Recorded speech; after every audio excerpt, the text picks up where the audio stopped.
Shalom Aleichem, dear friends, Chag Sameach. We are still in the midst of Chag HaSukkot, the holiday of Sukkot, and the joy of Sukkot is upon all of us, and we hope it will continue till the conclusion of the holiday, and then we will learn how to be happy all the time, not only on Chag HaSukkot. Now I would like to speak a few words regarding the upcoming holiday, which is attached to the holiday of Sukkot, and it's called Shmini Atzeret. In Israel, of course, it's only one day, and that the same day that is Shmini Atzeret, a holiday by itself, we have also what we call SIMHAT Torah, the joy of Torah. Outside the land of Israel, then Shmini Atzeret consists of 2 days. The first day is Shmini Atzeret, the holiday like Sukkot, which is also Zeman Simchatenu. It's also the time of a very special kind of joy. And the second day is Simchat Torah. That's the day of the joy of Torah, in which Jews all over the world are expressing their joy and their gratefulness towards God for giving us that marvelous gift, which is solely for the Jewish people. That is the gift of Torah. Now, I would like to say there is so much to say. I could speak about the joy of Torah and the Torah itself for days, but time is limited, right? So I just would like to say, since we are going to have also on the day of Torah, of Simchat Torah, we will read the conclusive portion of the Torah, which concludes the Torah itself, the whole Torah. That is with Parashat Vezot HaBeracha, which begins with the words Vezot HaBeracha Asher Berach Moshe et Bnei Israel. This is the blessing, the benediction that Moshe gave to the Jewish people. When was that? Well, the day of his death, about which we will read also in this parasha. Vayamot Moshe, and Moshe passed away, and only God himself took care of his eulogy, he could say, and of his burial. And as everybody knows, no one knows where is the burial place of Moshe, for a very important reason, because Moshe was practically, in the eyes of the Jewish people, like a reflection of God himself. Therefore, there was a great danger that if the world would know where is the burial place of Moshe, it would become a place of worship to Moshe. But anyway, we already mentioned this. I just would like now to talk about the following. One of the verses that we have in Parashat Vezot HaBeracha, the concluding parasha, is Torah tziva lanu Moshe morasha kehilat Yaakov.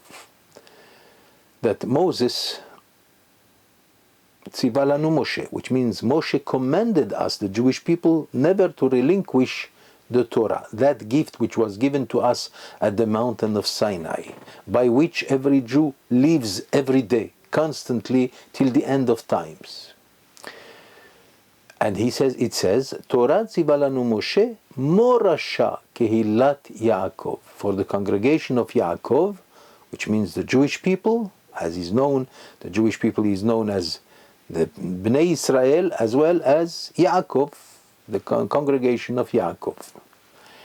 So what is the difference between morasha and Yerusha? In Hebrew, Yerusha means inheritance, which means automatically something becomes yours. The father passes away, it becomes yours, or the firstborn, whatever. But the Torah is not Yerusha, is not an inheritance. It's morasha, something to inherit, which means you have to dedicate your life for the pursuit of the learning of Torah. The Torah will not be given to you as an inheritance, which means it is yours whether you labor for it or not. You must labor for it. And that's the reason why many Jews do not hold the Torah as something that is impossible to live without. And that's why they don't learn Torah. But there is a nice, especially in this generation, there is a nice chunk of the Jewish people that dedicates itself day and night to the learning of Torah, and we are so happy about it. Of course, when we hold the scroll of Torah on Monday and Thursday and on Shabbat, we are reminded all the time as to the great privilege that we Jews have to have taken the Torah at the mountain of Sinai, and it became ours to delve into it, of course. And that's the whole purpose. Even though our sages said in the Talmud in Masechet Niddah that every soul, in the womb of his mother, the child learns all the Torah. Before he appears in this world, he learns all the Torah. But then comes the angel.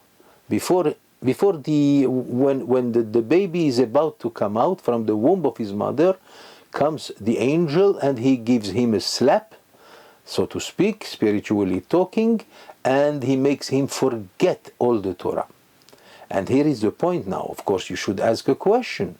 Why, if we are supposed to learn the Torah, why does he make him forget the Torah? Another question is, which is the real question, is if he is meant to forget the Torah at the outset of the womb of his mother, then why do we bother to teach him the whole Torah? All the secrets of Torah are given in those 9 months to the little child, to the fetus in the womb of his mother. What's the purpose? The purpose is to teach us that the Torah cannot become yours just like this. He cannot come out to the world knowing the whole Torah without laboring for it. The whole secret of acquiring the Torah is by laboring for it. When you labor for it, then you acquire the Torah, it becomes yours. Like it says in the first verse of Tehillim, of the Psalms, where it says, the first chapter, Ashrei Ish אשר לא הלך בעצת רשעים ובדרך חטאים לא הלך ובמושב לצים לא ישב כי אם בתורת אדוני חפצו ובתורתו יהגה יומם בלילה. Now here we find twice the word Torah. The first time it says Torat Hashem, the Torah belongs to God, and immediately after it ובתורתו יהגה. When you delve into it day and night, it becomes yours. That's how you acquire the Torah. So the Torah is not Yerusha, rather it is Morasha. Morasha is something that you have to labor for it, to acquire it, so that it will become yours. Now, I would like to, as I said, there is so much to say about Torah, but I would like just to read for you a selection of ideas and philosophies regarding the Torah, the learning of Torah, that we find all over the Talmud and the Midrash. This little selection is brought in this wonderful, that what Rabbi Benayahu Shmueli from the Yeshiva Nehar Shalom, what he gives us every week, and I am going to use the same selection, okay? In fact, it used to be used also, this selection was to be used by the Chazon Ish himself. So why? Because this selection of ideas are here to awaken us toward the obligation to learn Torah. First one is brought in Masechet Berachot on page 8. מיום שחרב בית המקדש, אין לו לקדוש ברוך הוא בעולמו, אלא 4 אמות של הלכה בלבד. Since the day the temple, בית המקדש, the holy temple was destroyed, for God there is nothing left in His world except 4 in a certain measure of place, that all he has is the learning of Torah, the learning of Jewish law. That's what is important in the eyes of God. Now we find in the Yerushalmi, in Talmud Yerushalmi on Masechet Chagiga, the first chapter on page 47, where it says, מצאנו שוויתר הקדוש ברוך הוא לישראל על עבודה זרה ועל גילוי עריות ועל שפיכות דמים ועל מעשם בתורה לא ויתר. This is a very serious statement where it says that we found that God forgave, so to speak. He forgave for the worst kind of sins. He forgave the Jewish people after Teshuvah. What are the three the three gravest sins of the Jewish people? The number one is, of course, Avodah Zarah, idol worshipping. And number two, Gilui Arayot, adultery and incest. And the third one is Shfichut Damim, which means murder and spilling blood of people. And yet, so this used to be everywhere, but nevertheless, when the Jewish people did Teshuvah and changed their character in the very beginning, so God forgave. But He did not give up on the fact that we don't learn enough Torah, that we waste time of Torah. That God is not easy to forgive. Another statement from the Talmud in Masechet Chagiga on page 5, הקדוש ברוך הוא בוכה עליהם בכל יום, על שאפשר לעסוק בתורה ואינו עוסק, ועל שאי אפשר לעסוק בתורה ועוסק. I will explain partially this statement where it says, God cries every day. For whom? For anyone who has the ability to learn Torah, and yet he doesn't use his ability to learn Torah, God cries for him, so to speak, of course, in spiritual terms. In Masechet Sanhedrin on page 99, it says, כל העוסק בתורה לשמה, משים שלום בפמליה של מעלה ובפמליה של מטה.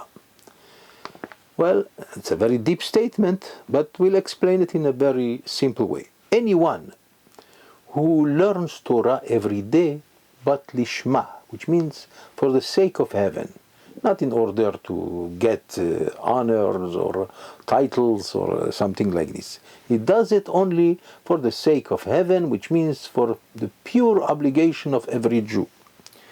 Then he causes something extraordinary. He brings peace between the family, the upper family, and the lower family, which means this man, because of his way of learning Torah, he brings peace between the celestial Bet Din court, which means between God and us. And that's a wonderful thing, which tells us that we have to learn Torah lishma, for the purpose to learn it because it is our natural obligation.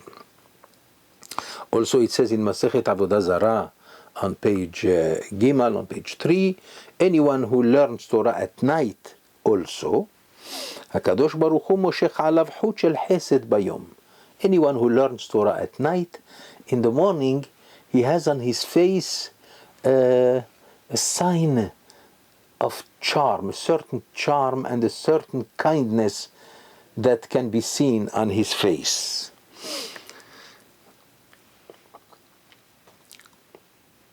It says in Masechet Shabbat on page 30, טוב לי יום אחד שאתה יושב ועוסק בתורה מאלף עולות. Here is another very dramatic statement where it says that for God, one day of learning Torah is better in His eyes than if you bring as a sacrifice 1,000 sacrifice, the burnt offering that used to be brought in the time of Bet HaMikdash.